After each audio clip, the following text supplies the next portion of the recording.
In this guide, you'll learn how to delete all your Snapchat messages. First, launch your Snapchat app, then navigate to your profile page. For that, click on the Bitmoji icon. Now click on the settings icon. Once you're over here, scroll down and head over to the section App and Privacy. Click on the option My Privacy and Data. Click on My Data.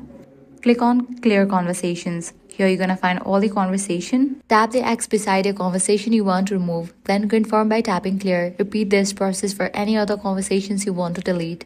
To prevent messages from staying in the future, press and hold a conversation in your chat list. Then tap Chat and Notification Settings. You'll see that messages are set to auto delete after 24 hours by default. To change this, tap Delete and select After Viewing, which will delete messages immediately after they are read, and that's it. You now know how to clear Snapchat messages and keep your chats clean. If this guide helped you out, do not forget to like, share, and subscribe.